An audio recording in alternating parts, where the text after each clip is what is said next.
बात कर रहे हैं ग्रोथ मॉडल के बारे में। सबसे पहला हम मॉडल पढ़ेंगे एक्सपोनेंशियल ग्रोथ मॉडल। दूसरा हम बात करेंगे लॉजिस्टिक ग्रोथ मॉडल के बारे में। सबसे पहले है exponential growth model. Exponential growth मतलब होता है बिना रुकावट के growth. Exponential growth means unimpeded growth, बिना रुकावट के ग्रोथ। अब कोई भी हैबिटाट या कोई भी पॉपुलेशन बिना रुकावट के ग्रोथ कब कर सकती है? जब उसके पास अनलिमिटेड रिसोर्सेस होंगे। इकोलॉजी में जब हम रिसोर्सेस की बात करेंगे तो हम फूड और स्पेस को कहेंगे। रिसोर्सेस यानी food and space availability is very essential. Resources and food availability is very essential for the unimpeded growth या एक्सपोनेंशियल ग्रोथ। बिना रुकावट के ग्रोथ के लिए रिसोर्सेज की एबिलिटी बहुत ज़्यादा इसेंशियल है। कह रहे हैं एक्सपोनेंशियल ग्रोथ हम कब कहेंगे कि किसी भी पॉपुलेशन की ग्रोथ एक्सपोनेंशियल है? अरे in a population if rate of the addition of new individual is higher than the rate of the individual lost, then this type of growth is called the exponential growth. तो इस प्रकार की growth को हम exponential growth कर देंगे। अगर किसी पॉपुलेशन में एडिशन होने वाले इंडिविजुअल की संख्या ज़्यादा है जबकि लॉस्ट होने वाले इंडिविजुअल की संख्या कम है, तो इस प्रकार के ग्रोथ को हम एक्सपोनेंशियल ग्रोथ कहेंगे।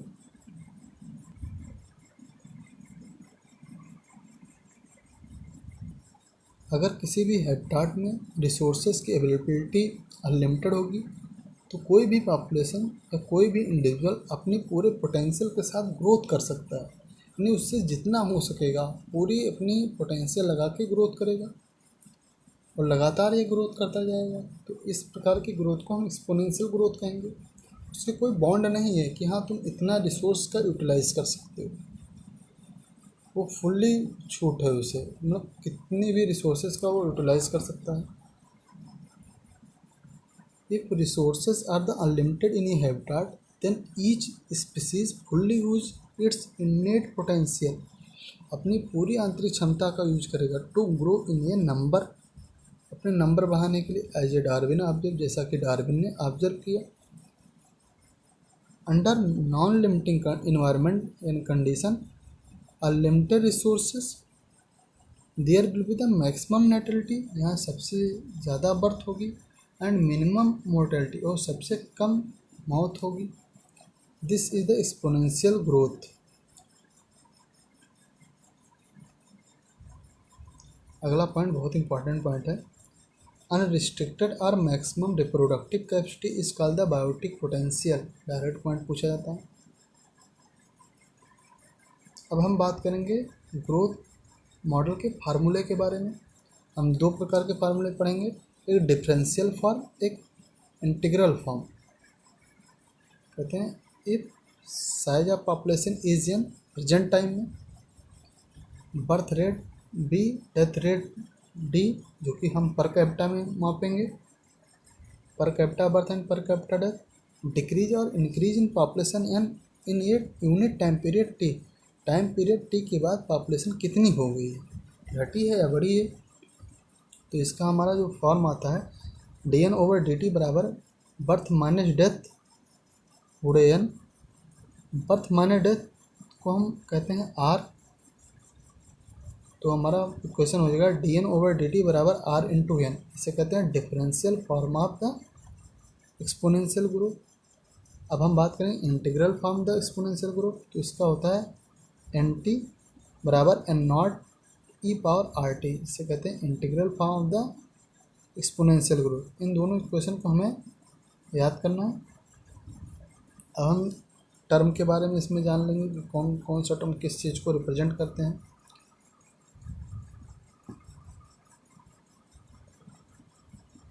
आर है intrinsic rate of the natural increase, are population index कहते हैं, ये पॉपुलेशन इंडेक्स का नाम फेमस है।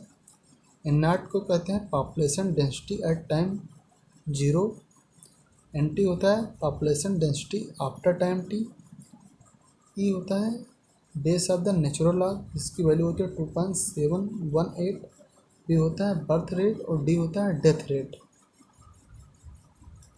अब हम आर के बारे में थोड़ा सा डिटेल पढ़ेंगे।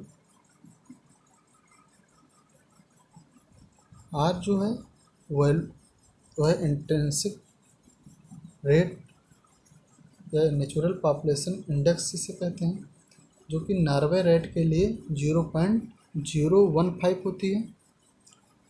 ह्यूमन पॉपुलेशन इन इंडिया 1981 में जब मापा गया तब के लिए थी 0.205। फ्लोर बेटर के लिए होती है 0.12। To find the current value of R, birth rate and death rate are required. हमें आर की करंट वैल्यू जानने के लिए हमें बर्थ रेट और डेथ रेट जानकारी होनी चाहिए कि बर्थ माइनस डेथ बराबर आर होता है।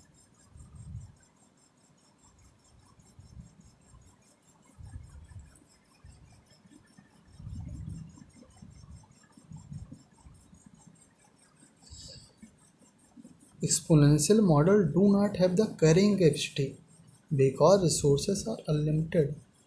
करें एक्सपोनेंशियल ग्रोथ मॉडल में कोई कैरिंग कैपेसिटी नहीं है, कोई भी पॉपुलेशन के लिए कोई रिस्ट्रिक्शन नहीं है कि इसकी इतनी कैरिंग कैपेसिटी, इससे ज़्यादा रिसोर्सेज का यूटिलाइज नहीं कर सकता है।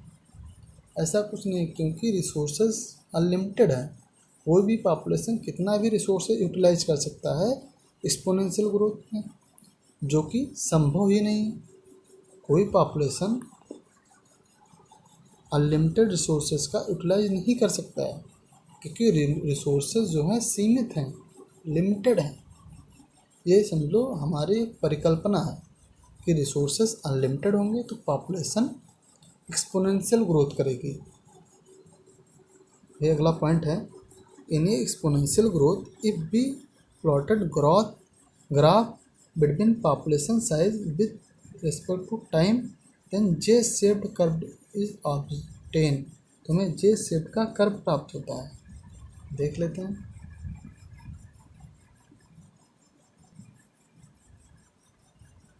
जब हम पॉपुलेशन डेंसिटी और टाइम के बीच में ग्राफ खींचते हैं तो हमें जे शेप का कर्व प्राप्त होता है। लगातार पॉपुलेशन डेंसिटी क्या है, बढ़ती चली जा रही है टाइम बढ़ने के साथ। कोई कैरिंग कैपेसिटी नहीं है इसमें, क्योंकि रिसोर्सेस क्या है, अनलिमिटेड है। यहीं पे अब अगली बात हम बात करेंगे लॉजिस्टिक ग्रोथ के मॉडल के बारे में, जो कि रियल है। यही हमें देखने को मिलता है।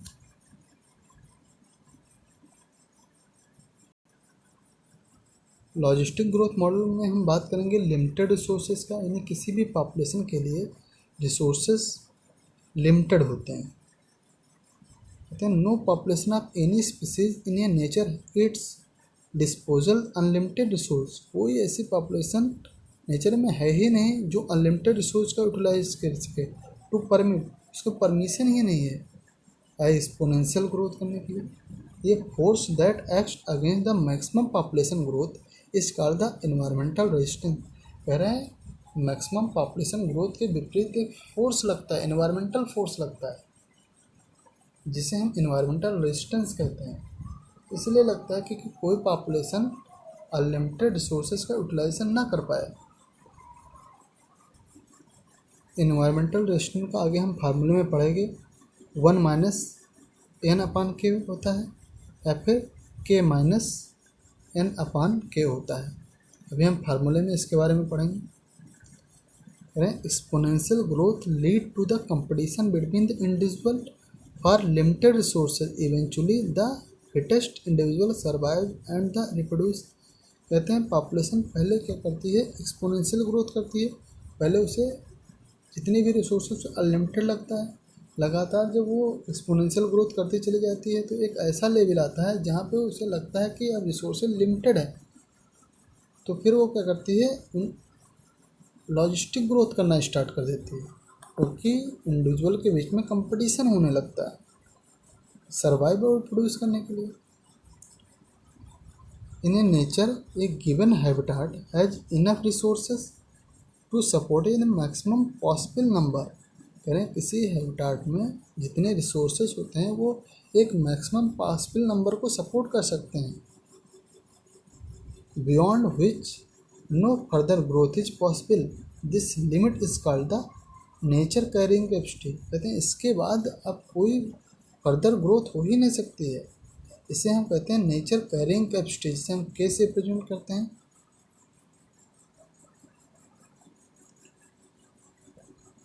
For that species that habitat, उस स्पीसीज के लिए उस हैबिटाट में। फिर से लाइन देखेंगे, in nature a given habitat has enough resources to support a maximum possible number. कह रहे हैं कोई भी हैबिटाट नेचर में एक मैक्सिमम पॉसिबल नंबर को सपोर्ट करने के लिए रिसोर्सेज रखता है, beyond which no further growth is possible. इसके बाद उस पॉपुलेशन में कोई फर्दर ग्रोथ नहीं होती है, या उस हैबिटाट में कोई फर्दर ग्रोथ नहीं होती है। This limit is called nature carrying capacity K for that species in a that habitat, उस स्पीसीज के लिए उस हैबिटाट में। Each environment can support a limited population depending upon its carrying capacity. कोई भी इन्वायरमेंट एक लिमिटेड पॉपुलेशन को support करता है जितनी उसकी कैरिंग कैपेसिटी होती है। जैसे एक एरिया है तो उस एरिया में मैक्सिमम पॉपुलेशन कितनी रह सकती हैं, वही उसकी कैरिंग कैपेसिटी है। उससे आगे एक भी पॉपुलेशन उसमें नहीं रह सकती है।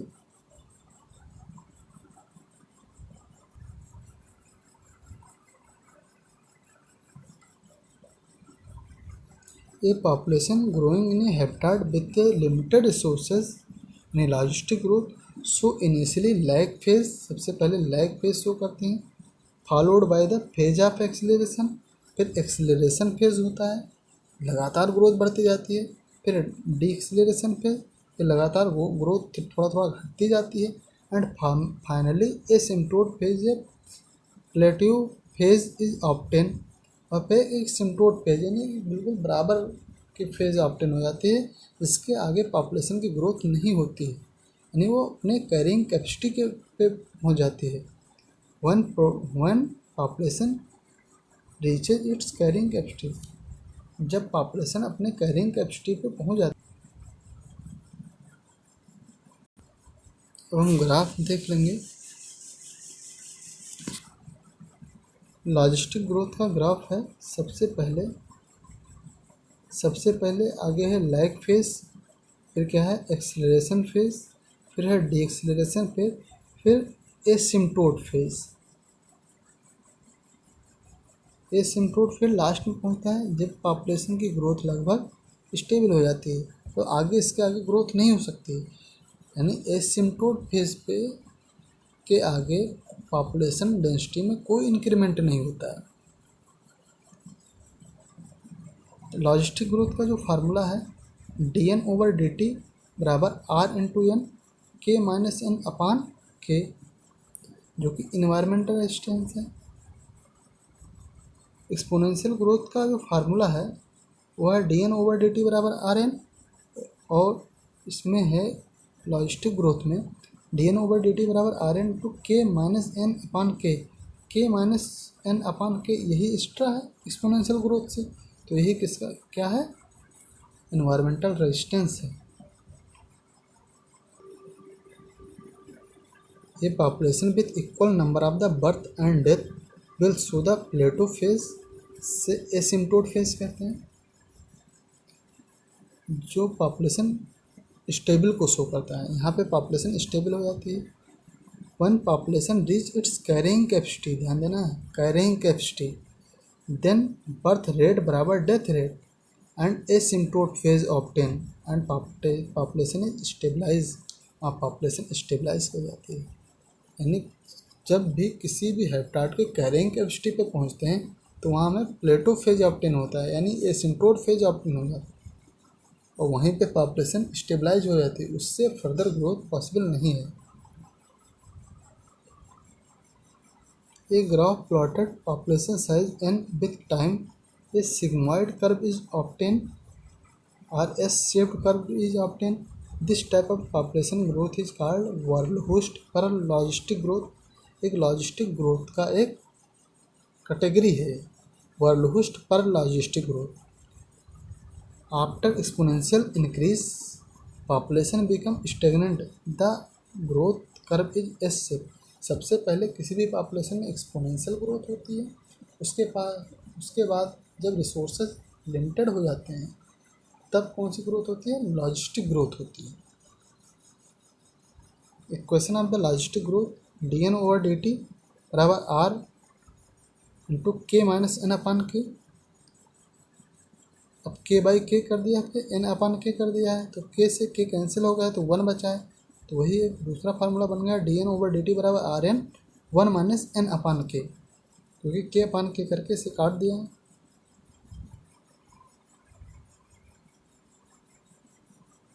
एन क्या है, population density at time T.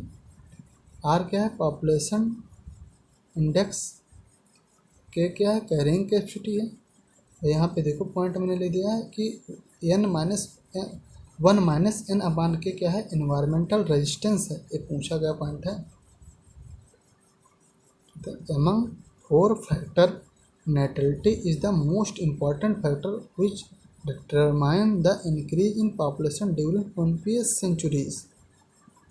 कह रहे हैं नेटलिटी सबसे इम्पॉर्टेंट फैक्टर है जिसने 20th सेंचुरी में पॉपुलेशन को डिटरमाइन किया, मतलब कितनी ग्रोथ हुई।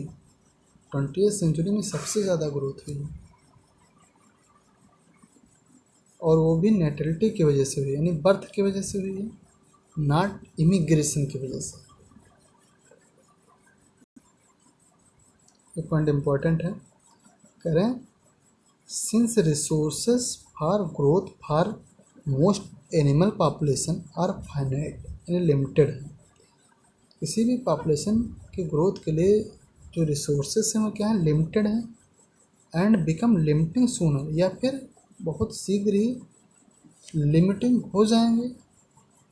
इसका मतलब क्या है, the logistic growth model is considered a more realistic one, यानी बहुत ज़्यादा निश्चित है लॉजिस्टिक ग्रोथ मॉडल, यानी लॉजिस्टिक ग्रोथ मॉडल एक रियल ग्रोथ मॉडल है और एक्सपोनेंशियल ग्रोथ मॉडल एक हमारे मतलब थिंकिंग है कि अगर रिसोर्सेज अनलिमिटेड होंगे तो कैसे ग्रोथ होगी। दोनों में अंतर है, दोनों का कर्व कैसा होता है। एक्सपोनेंशियल ग्रोथ मॉडल का कर्व होता है जे शेप, जबकि लॉजिस्टिक ग्रोथ मॉडल का जो कर्व होता है वो सिग्मॉइड होता है या एस शेप्ड होता है। उसकी इक्वेशन होती है dn/dt बराबर आर एन होती है, इसकी इक्वेशन होती है dn/dt बराबर आर एन के माइनस एन अपान के होता है। इस सब का डिफरेंस याद होना चाहिए। इन्वायरमेंटल रेजिस्टेंस क्या है, 1 माइनस एन अपान के, या फिर ये भी कह सकते हो के माइनस एन अपान के है। ये सब ग्रोथ मॉडल में बहुत ज़्यादा पूछा जाता है।